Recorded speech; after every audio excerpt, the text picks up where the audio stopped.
Alright, we're going to take a look at a song I got for my birthday on the 11th. This is a Channel Master 6506 6 transistor radio. It's from 1959. 6 transistor deluxe. As you can see, it's made in Japan. Has two headphone jacks. One of them's a speaker output too. And it also has an antenna jack too. This unit does function, not very well, but it functions nonetheless. As you can see, this is pretty flawless on here, except for that little bit there, which I'm assuming is maybe battery acid, since that's where the battery is. It does show signs of age. It's kind of cool. That's like enamel.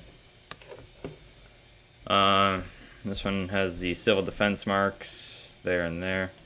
The pointer is kind of weird because it only goes up to there. To there. I don't know if that's supposed to be like that. I'm not sure why that bar down there has that really long thing sticking out from it. I don't know. We'll be taking a look at this on the inside. It has a little thumb screw thing you could use with either your finger or a screwdriver. Got these kind of cool transparent blue plastic knobs. It's kind of cool. So I'll show you guys how it functions.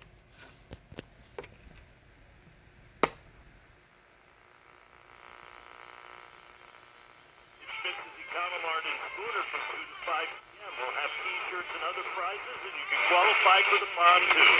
Find out more online at WJMCradio.com. Yeah, and he mentioned Shannon Sullivan there. That's the guy who really came on as the... Did a little band scan at night with this thing, and it was just an absolute beast on AM. No external antenna, and all original too, so I can't wait to get this thing restored. It's going to be really good on AM at night. So, let's get the back open. Those of you who know transistor radios can already see the problem. And those of you who don't, I'll point it out for you. It's these electrolytics here. These are like one of the worst electrolytics.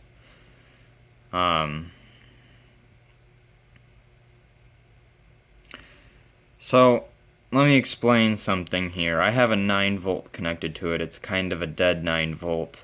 And this is, for some reason, a 6 volt radio, but with a 9 volt attachment. See right there. See, where is it? Yeah, there, right there's batteries, 6 volt, 4 pen light batteries, which is AA.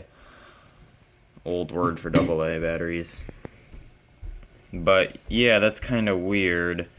I hope that doesn't really damage anything, and I'll probably put 12 volt capacitors in place for these. They're all the same value, 6 volts at 30 UF. They haven't exploded yet, and I should probably do some research on if that'll hurt the transistors or anything like that. And then if it does, if it would hurt them, then maybe I should change that out for some kind of other battery hookup thing. But, yeah, it's kind of funny because if you take this out, there's this here, but then below this, which just says 9 volt battery, and it has all the old 9 volts that were available at the time from all the different companies.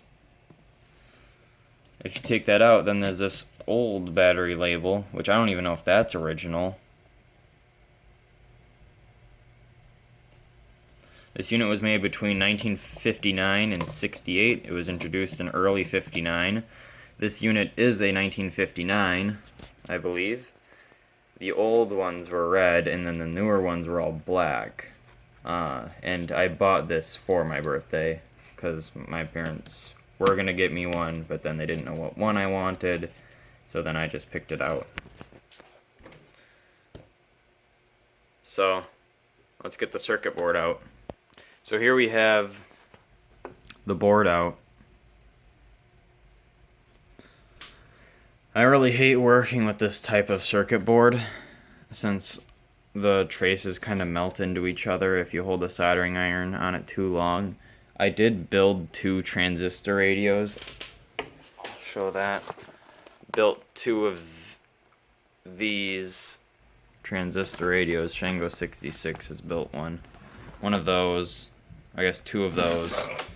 So I that kind of like gave myself a lot of soldering experience. So I'll probably do better with those now than I would have done before then.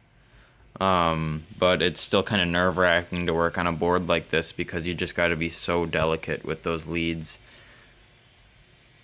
I almost ruined a transistor radio from 1960 that had for the same reason. Kind of an interesting magnet. It's kind of like that. This unit seems to be all original, which is nice, unmolested. Hopefully I don't molest it too hard. Look at this big ferrite rod. That's my finger. Which I have like an adult-sized finger.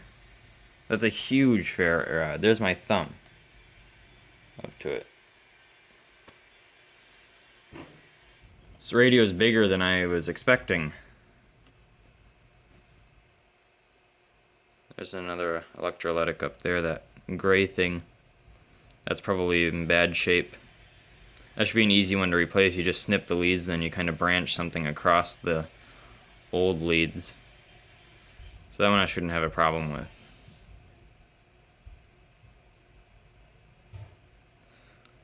See, now I wonder what the polarity is of this. Something I just thought of. Maybe it will say.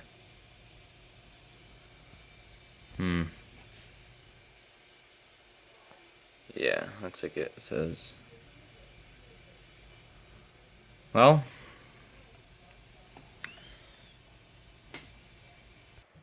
so I hope you guys enjoyed this little video. You will see this radio again in a repair video. I'm trying to debate whether I just replace kind of the easy electrolytics. And that one up there too. And then